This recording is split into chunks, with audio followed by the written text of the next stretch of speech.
네, 방금 보신 대로 상대적으로 안정세를 유지하던 지역들의 집값이 가파르게 오르면서 정부가 추가 규제를 검토하기 시작했습니다. 정부의 부동산 추가 대책이 강남 이외 지역의 집값도 과연 잡을 수 있을지 귀추가 주목됩니다. 오늘 집중진단에서는 12.16 대책 이후 2달째를 맞아 우리 부동산 시장의 상황을 평가해보고 분석해보겠습니다. 이 자리에 한문도 연세대 정경대학원 금융부동산학과 겸임교수 그리고 두성규 한국건설산업연구원 선임연구위원 자리하셨습니다. 두 분 어서 오십시오. 안녕하세요. 안녕하세요. 네, 방금 우리 윤석열 앵커가 예. 전체적인 부동산 시장을 조망하면서 수원 8달구를 보니까 예. 일주일 새 2% 이상 올랐더라고요. 네, 맞습니다. 일주일 새 2%면 뭐 주식시장으로 보면 거의 상종가 상한가 수준인데 예. 어느 정도 상승입니까? 일주일에 2%다 이러면. 일주일에 2%면 1년으로 계산하면 간단합니다. 50주면 100%죠. 그러니까 두 두 배가 배가 되겠죠. 오르- 1년이 되면. 네, 엄청난 상승이네요. 네. 예, 맞습니다. 근데 실제로 그 수용성 지역이 뭐 지금만 오른 것이 아니고요. 네. 그 2018년 중반부터 네. 조금씩 계속 오르기 시작했습니다. 그 이유는 뭐 시청자분들도 아시겠지만 수원, 용인 지역에 이제 호재가 많았죠. 네. 호재들이 많고 또 교통망들이 네. 그 2018년 9월에 기억나시겠지만 이재명 경기도지사가 네. 교통 계획을 많이 발표를 했어요. 뭐 수원 네. 같은 경우에 트램이라든지 또 뭐 GTX-C도 연결되는 저 팔달 지역도 있고 또 고속화도로도 하나 뚫리기도 하고 신분당선 또 연장이 들어오고 네. 용인은 또 SK 하이닉스가 136만 평 120조 들여가지고 개발한다 그러고 이런 호재들이 네. 많이 있습니다. 그래서 그 호재들로 인해서 당연히 상승할 요인이 있었고 네. 이것이 이제 12.16 사태 때 네. 사태가 아니죠 참 대책 때 그렇죠. 대책을 발표하고 나니까 투자자분들 네. 또 주로 이제 투자를 많이 하시는 분들 입장에서는 서울에는 투자할 환경이 좀 없어지게 된 거죠. 네. 그러다 보니 개발 호재가 있는 지역의 선투자의 개념으로 이제 네. 가세를 하게 된 겁니다. 네. 그러니까 기존에 어떤 상승 여력이 있는 펀더멘탈이 있는 데다가 네. 가세호가 가세를 하다 보니 신규 주택을 중심으로 해가지고 급등하는 현상에 수요가 몰리니까요. 네. 그 현상이 이제 가세하면서 요즘 들어서 이제 풍선 효과 얘기도 나오고 네. 또 지금 아까 앵커님께서 말씀하신 대로 짧은 기간에 좀 많이 오르는데 글쎄요. 네. 이것에 이제 우리가 정확히 직시할 것은 한 가지가 있는 것이 네. 수원 전체가 아니고 네. 지금 말씀드린 팔달구, 장안구, 화서구, 일부 영통구 네. 세 개의 지역이 주로 해당되고요. 나머지 구들은 아니고 나머지 단위들은 좀 조용합니다. 조용하고 네. 이쪽 지역도 사실 지금 많이 오른 것 같은데 가격은 올랐는데 네. 거래량이 한 2, 3주 전부터 지금 급감하고 있습니다. 아, 거래는 많이 안 되나? 네. 그러니까 2, 3주 전만 해도 좀 많이 되어오다가 되었는데. 가격이 어느 정도 너무 임계점에 올랐다고 시장에서 판단했는지 너무 올랐다고 생각하니까. 예, 그저 가세하게 이제 실수요자도 조금 같이 따라가다가 이제 조금 관망세로 돌아섰고 네. 가세요자들 입장에서도 이제 아시겠지만 2월 20일부터 사법경찰 시작되고 그렇죠. 네. 또 3월부터는 자금 조달 들어가고 이러다 보니까 네, 자금 조달 계획서를 자세히 조금 내는 거. 줄게 된 거예요. 네. 그러면서 약간 뭐 몇 주 전보다는 좀 소강 상태로 되어 있습니다. 그래서 네. 조금은 지금까지 급등한 건 사실이고요. 네. 조금은 관망해서 보는 게 좀 정확하게 시장을 진단할 것 같습니다. 네. 두성규 의원님, 방금 지금 우리 정 교수님께서 한문도 교수님께서 그 이제 개발 호재가 좀 있어서 오를 만한 요인이 그 수용성에 좀 있었다. 네, 네. 그러나 이게 강남으로 시작되고 마영성에 이어서 어떤 대책을 내놓으면 다른 곳에서 오르는 풍선 네. 효과의 영향도 큰지 않나. 네. 그렇게 봐야 되지 않겠습니까? 제가 보기에도 일단 분명히 그 지역에 호재가 네. 있는 것은 사실입니다. 네. 그래서 신분당선의 연장선상이라든지 네. 어떤 교통 등 여러 가지 호재가 있는 것은 사실인데 네. 최근에 있어서 짧은 기간 안에 예를 네. 들면은 지금 한 그 서울 수용성 지역 같은 경우에는 지금 16 대책이 발표되고 난 뒤 한 3개월 사이에 상승폭이 뭐 상당히 주목할 만한 정도로 지금 굉장히 높은 그 상승률을 보여주고 있고요. 아까 한 주 만에 사실은 그 구마다 약간 차이가 있긴 하지만 팔달구는 뭐 2.5, 2.5% 내외로 네. 올랐다는 부분은 네. 잘 지적해 주셨다시피 이게 계산을 하게 되면 1년 52주로 하면 2배로 가는 그런 상당히 네. 상승폭이 큰 편입니다. 네, 네. 다만 이런 부분들에 있어서 이 상승폭이 눈여겨볼 거는 이게 사실은 일회성으로 끝날 것 같지는 않다는 거죠. 그러면 계속 오를 수 있다 그런 얘기인가요? 예, 지금 상황으로 본다면은 물론 이제 최근에 와서 거래량이 상당히 많이 더 붙고 하면서 상승 올라가는데 최근 최근에 약간 주춤하는 모습을 보여주는 것은 정부에서 이제 추가 대책 이야기가 나오면서 네. 시장에서 약간 경계하는 그런 어떤 심리적인 부분들이 반영되면서 약간 주춤하는 듯 하지만 지난주 같은 경우에 2월 둘째 주 같은 경우에도 상승폭은 여전히 2%를 넘는 모습을 보여주고 있습니다. 네. 그동안에 서울의 강남 4구 혹은 강남 3구의 상승률과 대비해 보더라도 이것은 일주일에 사실은 2%가 넘는다는 건 대단한 큰 폭이거든요. 그래서 네. 짧은 기간 안에 큰 폭의 상승률을 보여줬기 때문에 우리가 보통 평가할 때 이것은 하나의 풍선 효과가 아닌가. 그리고 서울 네. 지역에 있어서의 어떤 그 규제로 인해서 거래가 많이 줄어들면서 그 부분이 수원이나 용인이나 이제 성남 지역으로 갔다고 볼 수 있는 게 해당되는 지역의 거래량을 조사하는 과정에서 외지인들의 투자자들이라고 볼 수 있겠죠. 네. 그 실수요자와 함께 투자자들의 거래 비중이 제법 많이 이제 가중되고 있다는 점은 네. 결국은 서울에서 옮겨간 것이 아닌가. 네. 그래서 지금 뭐 많은 정부 일각에서는 규제 부분을 생각하고 있는 것 같은데 문제는 뭐냐면 풍선 효과에 대해서 근본적인 대책 없이 규제를 다시 또 추가적으로 할 경우에 있어서는 그 투자자들이 그 규제가 없는 또다시 비규제 지역으로 다시 우리가 뭐 튀어갈 수 있는 메뚜기처럼 튀어간다는 그런 표현을 쓰는데요. 그럴 가능성도 있다는 거죠. 그런데 이제 뭐 그럴 우려도 있지만 지금 그 한문도 교수님, 네. 정부나 청와대에서는 뭔가 추가 대책을 좀 내놓겠다 이렇게 예, 얘기를 예, 하는데 지금 여당인 더불어민주당에서 반대를 하는 것으로 알려져 있잖아요. 그래서 아직 대책이 안 나오는데 이게 뭐 선거 때문에 표를 깎아먹을까 봐서 지금 민주당이 반대한다. 이제 그런 그런 해석도 식으로 있지 있습니다. 예, 않습니까? 맞습니다. 그런 해석도 근데 있고. 대책이 필요한 건가요? 제가 볼 때는 지금 계속 대책을 낼 수 있는 어떤 환경은 뭐냐면요. 네. 지금 이번 주에 2점 몇 프로 올랐잖아요. 네. 그리고 이제 거래량이 같이 수반될 때, 거래량이 이것이 이제 진정 국면으로 안 가고 아까 말씀한 것처럼 거래량이 지금 소강 상태로 들어갔거든요. 일단 네. 분양권이 예를 들어서 뭐 쭉 오르다가 어느 정점이 지금 왔는데 네. 더 올라가질 않고 프리미엄이 네. 지금 거기서 다시 이제 많이 올라왔으니까 지금 마이너스 1000 정도 수익 이런 물건들이 나오고 있어요. 그 그럼 정최고 정점에서 조금 낮은 네, 지금 그게 가격으로. 한 1, 2주 전부터요. 그러면서 거래량도 급격하게 줄고. 네. 그러니까 정부는 이제 그걸 보는 것 같아요. 이게 저절로 시장이 가격의 어떤 일시적인 임계점에 왔고 아까 말씀 올린 사법경찰 제도와 네. 자금 조달 계획이 들어가게 되고 네. 그러다 보면은 비규제 지역도 6억 이상은 해당됩니다. 이제. 네. 그러면 다 해당돼요. 거의 다. 네. 그러면 자금 조달할 때 갭 투자자거나 다주택자분들이 투자성을 하는 분들은 사실 꺼려하게 되잖아요. 네. 그러면 정부가 생각하는 건 두 가지인 것 같습니다. 네. 이 상태에서 소강세에서 안정 상태로 가도 총선과 큰 의미가 없이 이어질 것이고 네. 대책을 안 내놔도. 네. 근데 만약에 올라가면 대책을 바로 던지겠죠. 네. 그러니까 이제 정부는 두 가지 트랙을 다 가지고 있다고 네, 보고 네, 네. 시장이 자정작용을 하면 안 해도 큰 문제가 없고 네. 말씀 주신 대로 시장이 좀 올라가면 총선을 위해서라도 던질 수밖에 없죠. 네. 그러니까 두 가지 다 정부 입장에서 뭐 준비하고 있다 이렇게 저는 그렇게 보고 그러면 있습니다. 그 어느 지역에 두성규 의원님 어느 네. 지역에 만약에 집값이 오를 때마다 이렇게 대책을 내놓으면 예를 들면 강남 마영성에서 이제 수용성으로 왔는데 만약에 수용성을 잡으면 네. 또 다른 지역이 고개를 내밀면 어떡합니까? 벌써 지금 뭐 다른 지역에 오동평이라고 해서 오동평은 뭡니까? 오산이라든지 동산이라든지 평택이라든지 이런 지역에서 벌써 그런 움직임들이 나타나고 있고요. 그걸 오동평이라고 그럽니까? 예, 그렇죠. 네. 그렇게 표현하고 있습니다. 그리고 네. 뭐 남양주 지역이라든지 네. 이런 쪽도 화성 지역이라든지 이런 쪽들도 지금 이미 나타나고 있는데요. 문제는 제가 볼 때는 지금 아마 민주당 내 여당 내의 의견과 또 청와대나 국토부의 의견이 조금 서로 대립 관계를 보이는 것은 네. 실제 대책에 대해서 무엇을 내놓더라도 네. 대책 수준을 어느 정도 하느냐에 따라 단기간이라도 효과가 있을 것인가 없을까에 대한 정리가 안 돼 있는 것 같아요. 무슨 얘기냐면은 지금 수원시 같은 경우에는 8달구 같은 경우에는 이미 조정 대상 지역으로 이미 지정이 돼 있습니다. 그렇죠. 예, 네. 그래 이미 지정돼 있는 근데 상태. 수원 전체가 조정 대상 지역은 아닌 거죠? 아닙니다. 네. 8달구가 그렇게 돼 있는데 8달구가, 네. 그 지역에는 지금 가격 상승이 계속해서 충분히 다른 구와 함께 많이 오르고 있거든요. 네. 그리고 지금 비록 서울 시내이긴 하지만 지금 저 노도강이라고 해가지고 네. 노원구라든지 뭐 이런 쪽에 있어서는 실질적으로 서울 시내고 또 투기 과열지구로 지정되어 있음에도 불구하고 네. 가격 상승폭이 마치 풍선 효과처럼 아주 소형이나 그런 또 9억 이하의 주택을 중심으로 네. 상당한 매매와 가격 상승폭들이 눈에 띈다 이거죠. 네. 그렇다면은 거기에는 투기 과열지구나 혹은 이제 지금 조정 대상 지역으로 추가 지정이 된다 하더라도 효과를 장담할 수 없는 상태에서 네. 실질적으로 그런 부분들을 했는데도 효과가 없게 되면은 오히려 그 규제 지역으로 포함시킨 데 대한 주민들의 반발과 함께 효과는 효과대로 없으면서 그런 부분들에 대한 주민 반발이 있을 때는 아무래도 총선까지 가는 데 있어서 민심 동향이나 이런 부분들에 대한 부담을 가질 수밖에 없지 않느냐. 그래서 물론 아마 정부도 그렇고요.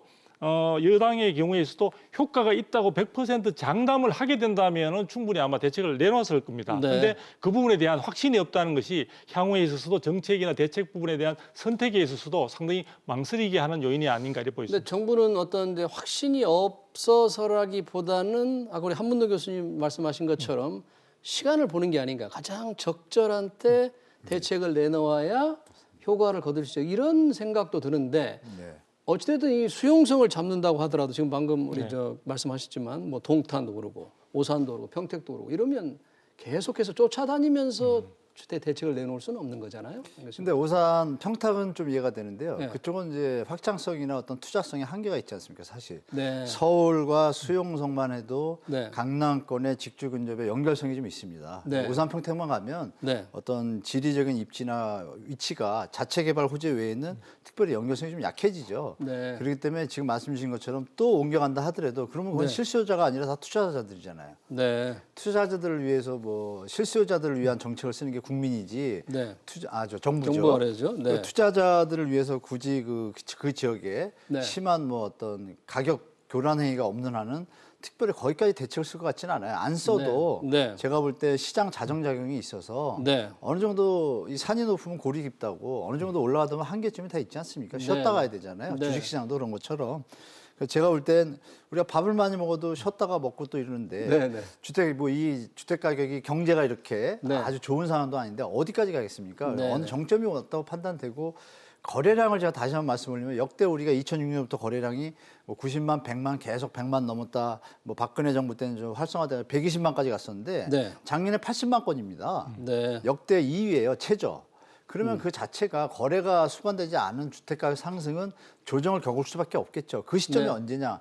그거는 제가 볼 때 글로벌 금융위기 여러 가지 다 지났지만 아직도 네. 중국도 시끄럽고 있잖아요. 이런 네. 것들 다 감안해 보면 외부 충격에 우리가 약한 우리로서는 지금 그거에 대비를 해야 되기 때문에 정부에서도 그냥 자정작용과 외부 글로벌에 대해서 대비를 하고 있지 말씀드린 투자자 이런 분들이 계속 하는 투자에 대해서 큰 포션을 지금 안 두는 것 같아요. 네. 왜 어느 정도는 큰 굵직굵직한 대책들은 다 던져놨기 때문에 네. 시간이 지나면 잡힐 것이다라고 지금 보고 있는 것 같습니다. 네. 저는 그 부분에서 조금 지적을 네, 해드리고 네, 싶은 게 네. 지금 많은 어떤 지금 강남을 포함한 서울 지역의 정부가 규제로서 네. 어느 정도 시장을 안정시켰다고 자신하고 있는 상태인데 그런데도 불구하고 많은 실수요자들을 포함한 투자자들이 지금 수용성이나 이런 식으로 몰려갔다는 것은 왜 갔을까를 한번 생각해 볼 필요가 있는데요. 여러 가지도 있겠지만 지금 서울 시내의 가격 자체가 조금 전에 우리 그래프도 나왔지 않습니까?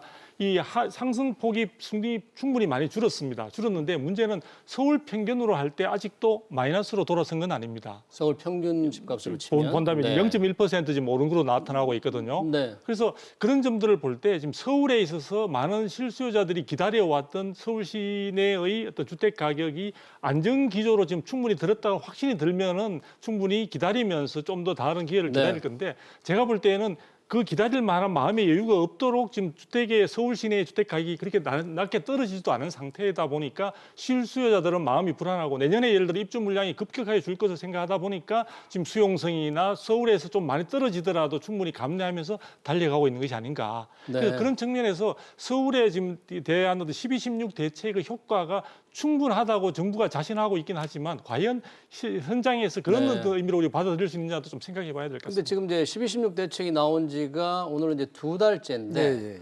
이 부동산 시장 소비자 심리 조사 같은 걸 보면은 네. 전체적으로는 좀 안정되는 듯한 모습이 보이고 맞습니다. 강남 4호 같은 경우는 계속 지금 조금씩이나마 떨어지잖아요. 그러니까 대책의 효과가 이제 조금씩 나타나고 있는 게 아닌가 맞습니다. 이런 생각 드는데 한 교수님 어떻게 해요? 예, 맞습니다. 지금 말씀 주신 그 사항 외에도 네. 제가 오기 전에 잠실 지역에 이제 거기 호재가 많으니까요. 네, 뭐 한전 잠실. 부지도 있고 그쪽에 이제 거래량이 한때 많이 좀 리더 역할을 했었는데요. 네. 그 한 모 단지 한 5,000여 세대라는 단지 네. 그 거래량을 제가 한번 체크해봤습니다. 그랬더니 네.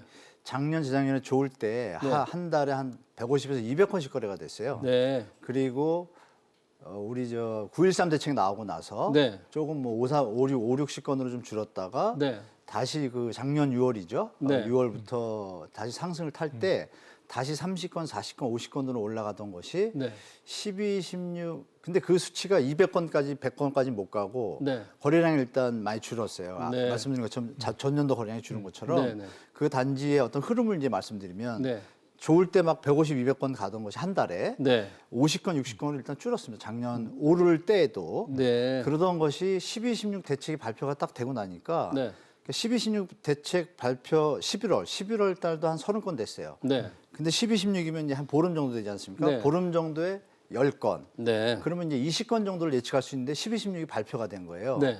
발표가 됐고 나서 거래가 없고 1월 달에 4건 됐습니다. 그게 아까 5천여 세대 단지라고 말씀하셨죠? 그게 네 건. 그러면 우리가 생각해 볼 수 있는 것이 150개, 200개 거래된 단지가 네. 거래되던 단지가 4-5건으로 된다는 거는 조금 효과가 있는 것이 아니라 네. 효과가 많이 있다고 할 때 우리가 유추할 수 있고요. 네. 가격 면에서도 그 제가 말씀드린 12, 16 전액 급하게 갔을 때 모 단지가 20억 가까이까지 갔습니다. 몇 평? 32평 이제 국민주택 규모죠. 국민주택 규모. 네. 20억 근처까지 가서 19억 8천 막 거래가 되던 네. 것들이 근데 몇십 건이 됐어요 거래가. 네. 근데 지금 이제 19억 1,000대로 딱 떨어졌습니다 실거래가. 네. 근데 거래가 서너 건밖에 없는 거예요. 네, 네. 그러면은 매수자가 없다 보면 매물이 있고 이 매수와 네. 매도가 경합을 할 때 네, 네. 지금 매도자분들은 이제 호가를 많이 높여오고 있기 때문에 쉽게 못 팔죠. 많이 네. 오른 걸 아니까. 그래서 그 어떤 경합을 벌이는 기간이 지금인 것 같아요. 이것이 네. 말씀드린 2월 20일 사법경찰과 3월 그 자금 조달 계획 이런 것들이 이어지다 보면 네. 정부는 그것이 안정될 거라고 이제 예측을 하고 있는 것 같습니다. 그래서 기대를 만약 하고 있는 진짜로 거죠? 안정된다라면 네. 말씀 주신 정책적인 총선에도 네. 분명히 도움이 되니까 네, 근데 실제로 네. 나온 지표도 제가 보니까 네. 효과는 있는 것으로 유추해도 해석해도 큰 문제가 네. 없겠다 이렇게 보고 있습니다. 주성규 님, 지금 우리 이제 한 교수님께서 이제 그 어떤 거래량이 이게 현재 이제 줄고 있다. 네네. 그래서 나름대로 이 정부 대책 효과가 지금 나타나고 있다. 네. 뭐 지표로는 조금 그렇게 볼 수도 있을 것 같아요, 강남 상호에. 예. 근데 거래량이 너무 줄면은 이 자체로서도 문제가 아닌가요? 사고 싶은 사람 살 수 저는 있고. 그래서 똑같은 사안을 두고 저는 반대로 해석을 하고 어떻게 싶은데요. 해석하십니까? 거래 가격이 떨어지면서 거래량을 동반한 가격의 하락은 충분히 시장이 안정됐다고 인정을 할 수 있을 것 같아요. 네. 그런데 지금 같은 경우에 거래량이 상당히 줄어든 것은 지금 거래 심리 자체가 상당히 위축되어 있고요. 네. 무엇보다도 지금 강남 지역을 중심으로 해서 서울 시내 같은 경우는 자금 조달 계획서 등 이 거래 자체에 대한 심리적 압박감을 주는 정부의 규제가 상당히 영향을 크게 미치고 있습니다. 네, 네. 그러니까 시장 전체에서 수급 상황이나 이런 걸 고려해서 충분히 가격을 다운시키는 것이 아니라 지금 너무나 불편한 여러 가지 또 자금 조달 계획서나 경우에 따라서는 뭐 강남의 일부 구에서는 매도자에게도 자금을 갖다가 팔고 난 뒤에 매도 자금을 어디에 쓸 건지를 용처를 밝혀라.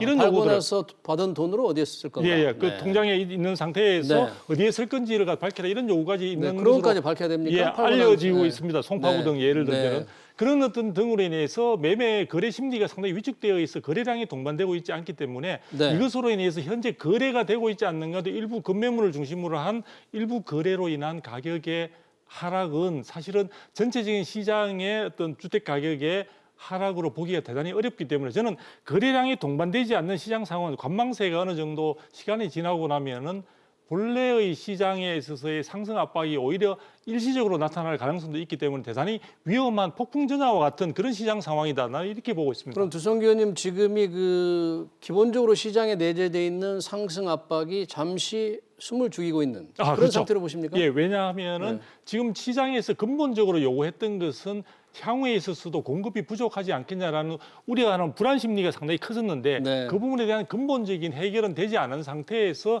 다른 타율적인 규제로 인해서 시장을 누르고 있는 것이다 보니까 예를 들어 향후에 있어서 내년에 같은 경우에도 입주 물량이 급격하게 3만 호 이하로 떨어질 것을 예상해 본다면은 네. 충분히 시장에서는 어느 정도 규제 부분에 대해서 익숙해지고 하게 되면은 가격은 다시 한번 반등할 수 있는 가능성은 저는 충분히 있다고 보고 있습니다. 근데 저희가 이 자리에서 한두 번 얘기를 한 적이 있는데 이 공급 문제 가지고는 정부와 시장의 생각이 조금 다른 것 같아요, 한 교수님. 네, 많이 다릅니다. 정부는 예. 이제 공급이 어느 정도 괜찮다. 네. 뭐 충분한 수준이다. 너무 걱정하지 마라. 이런 얘기를 하거든요. 예, 맞습니다. 근데 어떻게 한 교수님 그 말을 믿어야 됩니까? 예, 저는 개인적으로 네. 저도 한번 같이 계산을 해봤습니다. 그래서 네. 우리 대한민국에 있는 공공기관 중에 이제 네. 주택산업연구원이라고 있습니다. 네네. 거기서 매년 작년이죠. 작년에 이제 우리 대한민국의 적정 공급 호수를 다 계산해서 뭐 네. 올해뿐이 아니라 앞으로 한 2025년까지 계산해서 데이터 연구 보고서를 냈습니다. 네네. 거기 데이터가 33만 호입니다. 적정 호수가. 그럼에도 불구하고 2018년도에 48만 호가 입주를 네. 했거든요. 네. 그래서 그때 과잉이다 뭐 이런 얘기 했던 기억이 날 겁니다. 2018년도 네. 공급 과잉으로 뭐 역전세 난다. 실제로 어느 지역들은 좀 났었고요. 네. 그 공급 물량들이 아직도 있고 평균을 보니까 정부 입장에서는 네. 주택산업연구원의 산업연구원이면 최고잖아요. 네. 거기서 나온 데이터를 봐도 자기들의 정부의 어떤 공급 계획과 현재 네. 분위기를 봤을 때 전혀 문제가 없다고 판단하니까 정부 입장에서는 계속 그렇게 하는 괜찮다. 것이고 네. 시장에서는 그것이 아니다. 지금 어떤 분위기를 가지고 계속 명료한 거 없이 그냥 네. 어떤 명확한 데이터가 없습니다. 시장에서도 얘기하는 건 맨날 공급 부족이다라고 합니다. 그게 어떤 네. 공급 부족이냐?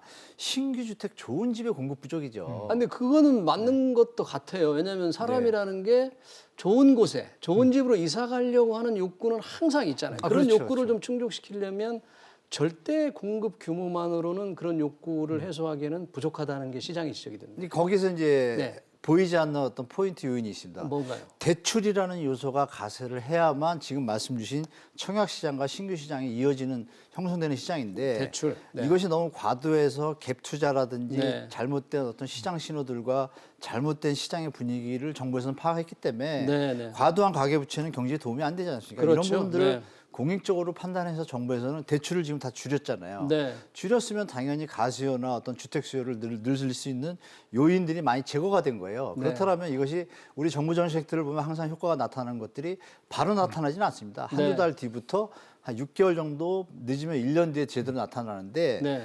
지금 이것이 벌써 이렇게 나타난다는 건 제가 볼 때는 네. 그 대책들이 뭐 우리 박사님도 아시겠지만 지금 던져놓은 대책들이 강합니다. 사실은 강하기 네. 때문에 제가 볼 때는 이게 시장에 녹아드는 데는 한 2, 3개월이면 분명히 나타날 거라 좀 저는 네. 보고 있습니다. 그래서 저는 공급도 공급 문제 없고. 제가 그러면 볼 잠깐만 때는. 제가 짧게 네, 네, 도의원님. 네. 지금 공급 부분에 대해서는 네. 사실 기본적으로 원인 발생 지역이 서울이라고 볼 수 있고요. 그렇죠. 서울 시내. 서울도 저- 특정 지역 그렇죠. 아니겠습니까? 예, 그래서 맞아요. 근데 지금 특정이죠. 서울 예. 시내에서 전체적으로 공급에 대한 어떤 부족에 대해서는 서울시 자체에서도 인정을 하고 있는 상황입니다. 그래서 네. 최근에 2025년까지의 전망을 볼 때 서울 자체 내에서 공급이 상당히 부족할 것으로 예상을 하고 있고요. 그 다음에 지금 이제 내년 같은 경우는 입주 물량이 아까 제가 말씀드렸도 보통 올해 같은 경우도 한 4만 호에서 4만 1천 호 정도 예상을 했는데 네. 내년 같은 경우에는 3만 호 이하로 2만 6천 호 이하로 지금 예상을 하고 있거든요. 입주 물량이. 네. 그런 가운데 지금 서울시 자체에서도 향후에 있어서 이 공급 부족에 대한 것을 대응하기 위해서 지금 역세권을 중심으로 해서 용적률이라든지 또 청고 부분에 있어서의 어떤 그런 것을 통해서 공급 물량을 확대할 수 있는 방안을 모색 중인 것으로 알고 있습니다. 서울시가 그런 주택 공급 뭐 확대 부분을 방안을 확충할 수 있는 준비하고 방안으로 있네요. 네. 서울 시내에서 사실은 충분히 재건축, 재개발 등 정비 사업을 지금 규제하고 있는 상황이다 보니까 네, 그렇죠. 다른 방법들이 없는 상태에서 역세권 중심의 공공택지 등을 중심으로 해서 일부 그런 어떤 방안들을 모색하고 있는데 제가 볼 때는 그 방향을 모색하는 자체가 서울시가 결국은 스스로 공급 부족에 대한 우려감들을 자체적으로도 인정을 하고 있는 것이 아닌가 이래 보여집니다. 네. 그래서 제가 볼 때는 그런 부분들을 감안할 때 정부가 지금 생각하는 여러 가지 어려운 방안들을 모색할 필요 없이 정비 사업에 대한 규제 완화를 통해서 어느 정도 시장에 충분한 공급 가능성의 시그널만 주더라도 저는 시장에 있어서 불안 심리는 어느 정도 해소할 수 있지 않을까 생각이 듭니다. 그런 부분들이 이제 시장의 요구인데 네. 이런 시장의 요구가 확대 재생산이 되면서 또는 이제 그 왜 소셜 네트워크 SNS에서 SNS, 자꾸 예. 그런 걸 부추기는 세력들이 있다. 이게 네, 정부에 맞습니다. 굉장히 신경질적인 반응을 보이는 것 같아요.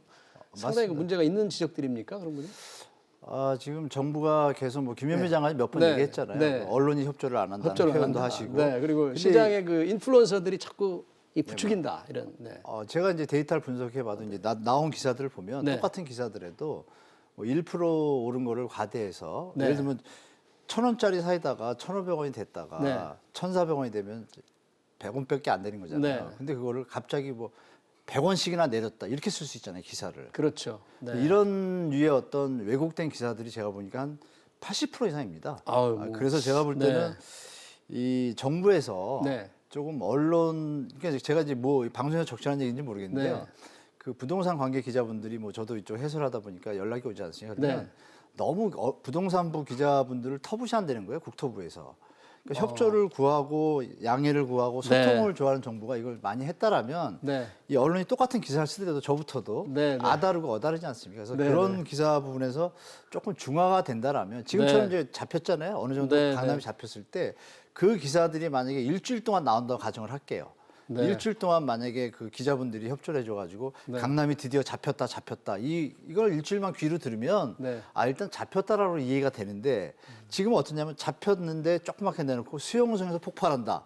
이래버리니까 이제 네. 일반 시민들이나 국민들은 네. 말씀 주신 것처럼 네. SNS를 봐도 그렇고 여기 봐도 그렇고 헷갈리니까 근데 이제 언론이 어떤 뭐 의도적으로 그런 것 같지는 않고요. 이제 변화가 그렇죠. 생기는 곳을 네. 조금 조명하다 그건 보니까 맞습니다. 네. 이제 네, 보도가 팩트가 나오는 게 만약에 아닌가. 10이라면 제 그렇죠, 말씀은 그렇죠. 그거죠. 네. 10이면 저는- 한 20 네. 정도면 이해하는데 그게 50으로 되니까 지금 조정을 그런 하나. 부분들은 단초를 제공했던 게 저는 국토교통부라고 생각을 하는데요. 네. 국토교통부가 초기에 있어서 네. 여러 가지 통계 자료나 이런 부분들에 대한 자료들을 일부 그 당시에 이제 왜곡해서 발표한 적도 있지 않냐라는 논란들이 있었습니다. 네. 그런 부분들은 뭐 언론에서 잘 지적을 해주셨는데요. 최근에 있어서의 정부 정책 의도대로 뭔가 효과가 시장에서 나타나지 않는다고 생각을 하니까 그런 부분들을 언론 탓으로 좀 돌리는 감이 있고 아마 대통령께서도 신년 기자회견에서 네. 그런 말씀을 표현을 네, 하셨는데요. 저는 언론 쪽이든 아니면 요즘은 뭐 SNS를 통해서 많은 정보들이 현장에서 정보들이 많은 사람들 사이에 교류가 되고 있습니다. 그런데 그 부분을 일정한 부정 효과가 전혀 없다고는 할 수 없지만 그것을 이유로 해서 그런 통로들을 다 막아버리는 식으로 하는 것은 제대로 된 사실관계 정보를 오히려 많은 사람들에게 전달되는 것을 차단시키는 뭐 부작용이 적어도 그 크기 정도로 때문에 갈 것 같지는 않고요. 예, 이제 그래서 그- 저는 네. 그 SNS를 언급하는 자체가 최근에 코로나 사태와 관련해서 네. 중국 쪽의 어떤 상황들을 갖다가 오히려 반영하는 듯한 느낌도 있기 때문에 제가 조금 네. 말씀을 뭐 드렸습니다. 중국과 비교하면 우리가 그 정도는 아니지 않습니까? 네. 자, 그러나 이제 이 어찌된 수용성 문제가 있기 때문에 네, 이게 네. 수용성 상황에서 이 대책을 내놓으면 또 다른 곳으로 갈 수 있다 이런 걱정이 있잖아요. 네네. 그러면 현재 수원 이 수용성만 포커싱을 집중한다면 네. 어떻게 해야 됩니까? 짧게 한번 그 대책을 좀.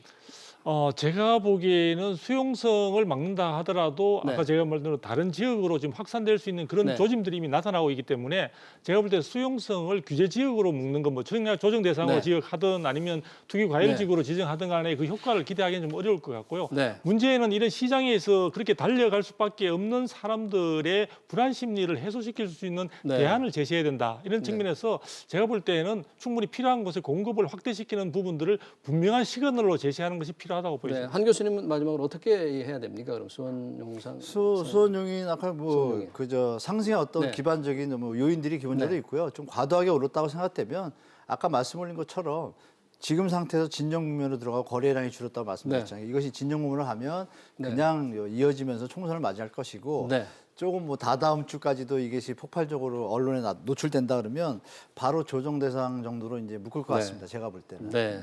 알겠습니다. 여기까지 듣겠습니다. 한문도 교수님, 두성규 의원님 고맙습니다. 감사합니다. 네.